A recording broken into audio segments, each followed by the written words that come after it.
Rahman Rahim, welcome back. And we are now going to be talking to someone, an amazing young lady, a beautiful one at that as well.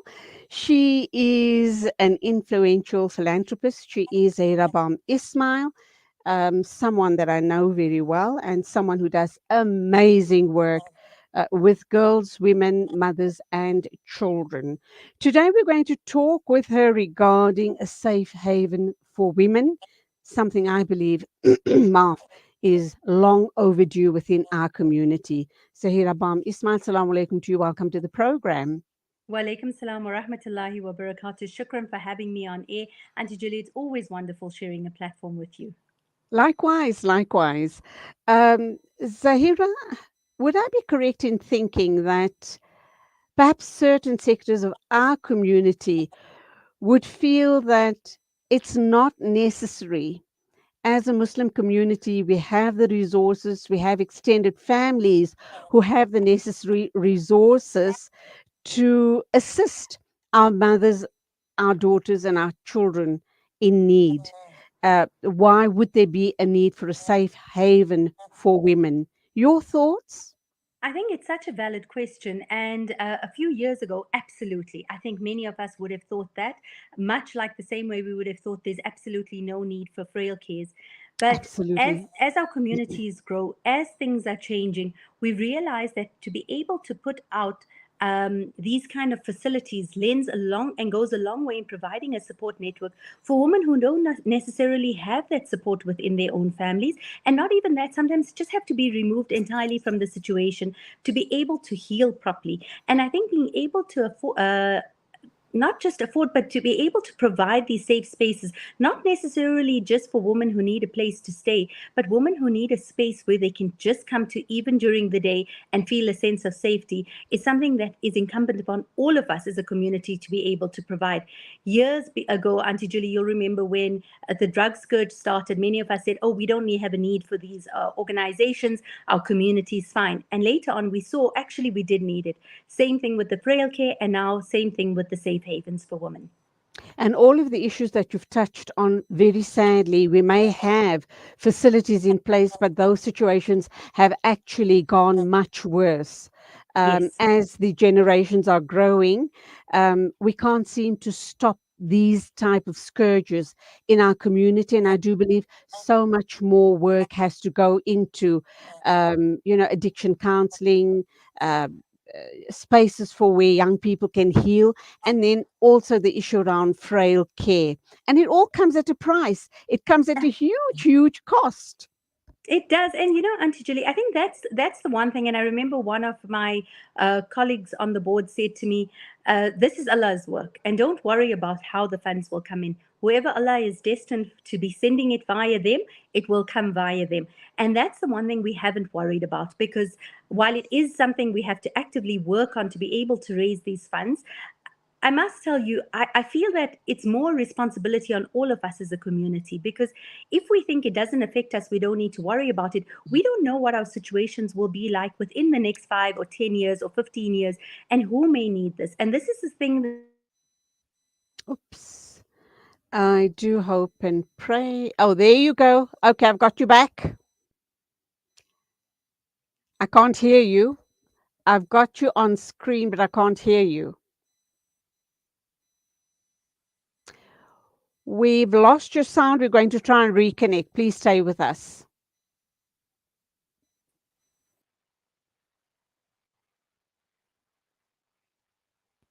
Breaking stereotypes, moving boundaries, joining hands.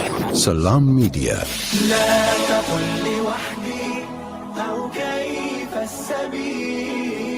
Humanity sets the agenda.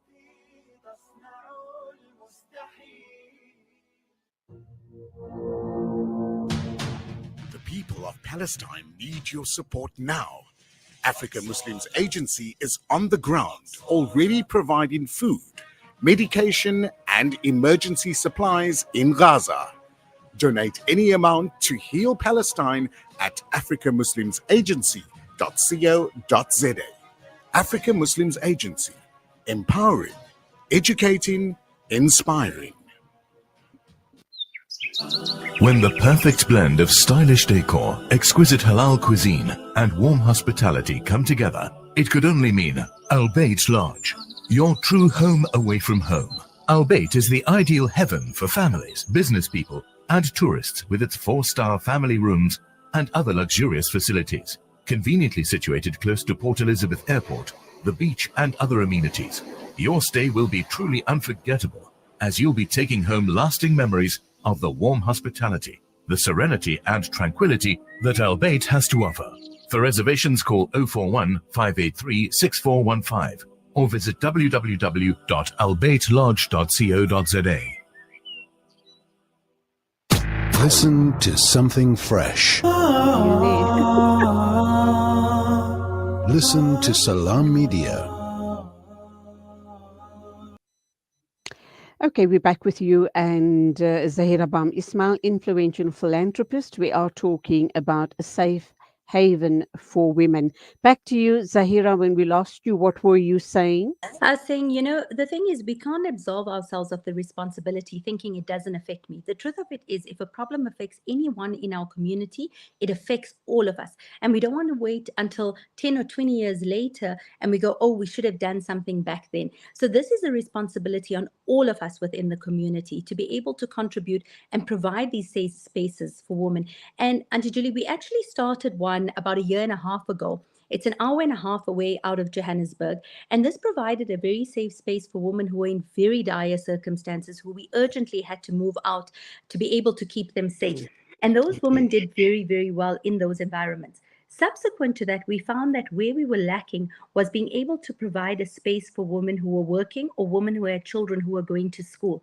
And being able to purchase this new property allows us to be able to cater for those women so that the families have a sense of space, a sense of safety. And it goes a little further also for women who are elderly, who no longer have any breadwinners around, who have nowhere to stay. This will be able to provide that space. And in addition to that, we want it to be a sanctuary of sisterhood, where even during the day or during the week, if there are women out there who are good at art or who have any skills, anything that they would like to run, would get in touch with Sabiha and Nabila, who will be managing the center, come through and be able to run classes for women in our area who don't always have somebody there, who don't always have a place where they can go to. So this will be providing that sisterhood sanctuary for them.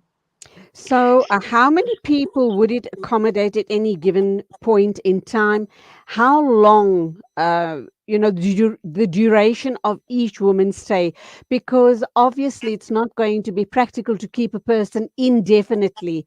Are you also going to be offering some form of skills development? Because I'm thinking not all women are necessarily upskilled. So, talk to us about all those issues, Zaheerah. So that we can easily speak to you about because it's already been put into place. Oh, wow. So initially we did have a timeline. However, we knew that this had to be adjusted. So every case is taken on an individual basis. So when a woman comes in, initially all the medical care is sorted, psychological care. It's a very holistic form of care, a lot of spiritual care as well that's given and taken care of. And women are given a space where they feel safety and they feel a sense of being at home. Once that is done, or rather not done, parallel to that, a skills development program is then put into place based on what the woman's needs are, what her likes are, and what her interests are. So, for example, if she enjoys baking, if she enjoys computers, if she enjoys sewing, skills development training is done in that specific field so that she's able to go back into the community, reintegrate.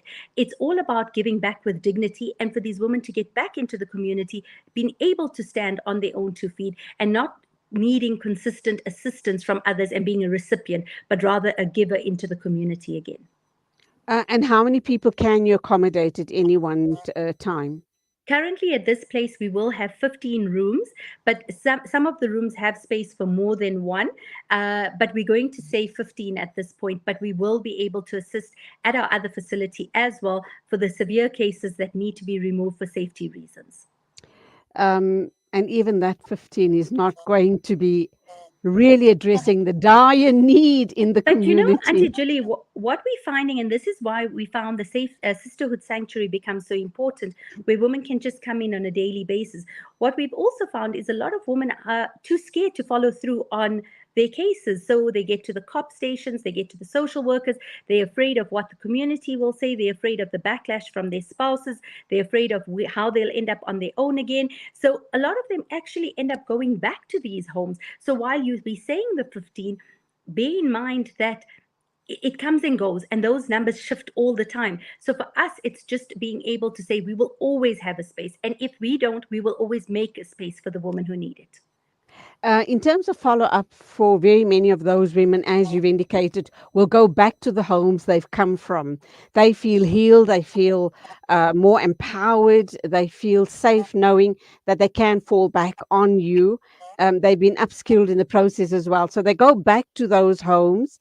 Hopefully, the abuse doesn't continue because she's a changed person. She starts behaving differently with her spouse.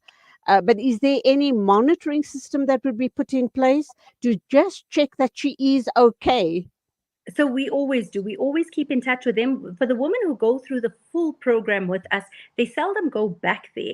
They end up trying to get back onto their feet on their own. And we have amazing organizations like BMCO behind supporting the project, ensuring that the women continue and are able to manage on their own independently as well. The one thing I must point out, and I would be remiss not to say this, while this is a sisterhood sanctuary, the main support from this is coming from many of our ulama, our shura council, and many of the men in our community who are helping to actually set this entire institution up. Subhanallah. But of course, we're talking about this with a specific aim in mind. What is the very strong message you want to put out to our community regarding this? And also, let's not also overlook, sadly, there is still a stigma, like it was with the frail care homes and the rehabilitation centers for Muslims. Till today, I think there's still a stigma attached to it. We need to educate our people to start thinking differently. I think the one thing for me that I feel very strongly about is we can no longer sweep it under the carpet saying it doesn't happen within our community. Islam has very strong rules. The people with us that follow it don't always follow it the way we need to. And unfortunately, we do have great issues when it comes to physical abuse, mental abuse, spiritual abuse, emotional abuse.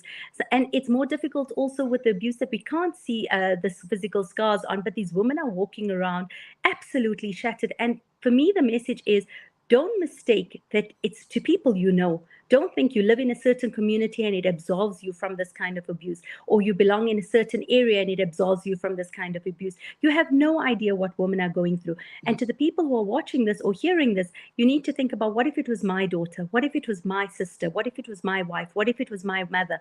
What would I do? This provides a space where we can help.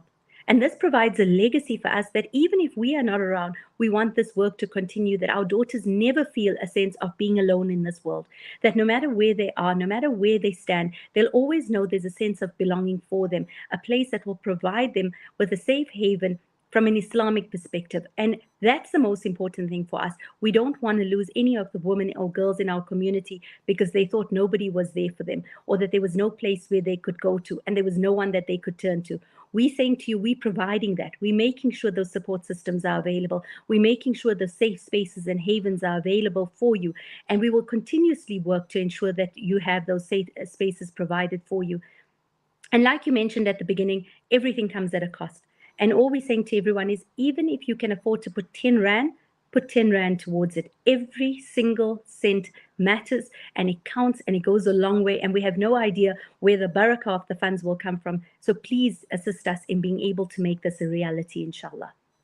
How do we go about making the very meaningful contributions to this amazing initiative? I will provide you with bank details that it can be put either into the BMCO account or the CWF account with the reference SOL, Sisters of Light. I will provide that to your team as well.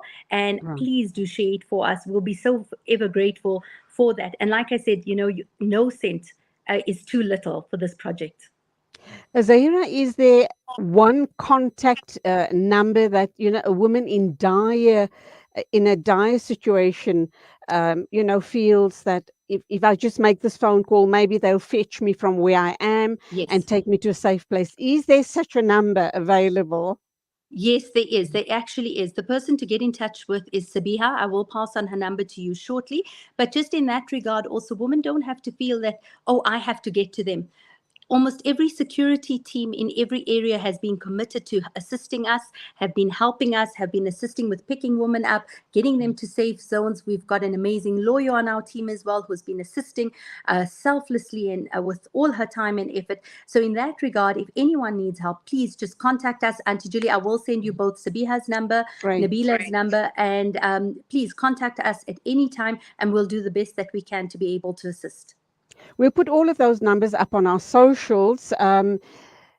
Obviously, women watching and listening to us this morning, or young people wanting a sense of purpose and a sense of wanting to give back, would say to themselves, I could be of value to this organization. I think I can offer my skill set or whatever the case may be, or do voluntary work in however small a way they can.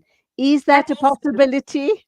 100%. Absolutely. You know that I feel very strongly about community and team effort. This is in no way an isolated project of it's being about any individual. If anything, the individuals that are running it behind the scenes want to remain largely anonymous. This, we very, very welcome any form of support that we can get. If you feel you've got a skill, even if you feel, you know what, I just want to come and sit and I want to provide a sense of support, by all means come. Auntie Julie, the truth of it is each of us has something we need to heal from. And being able to help others helps us to heal in our own way. And life's purpose is literally about giving back. It's not about what we have at the end of the day. It's about what impact we've left on the people behind us who've crossed our paths.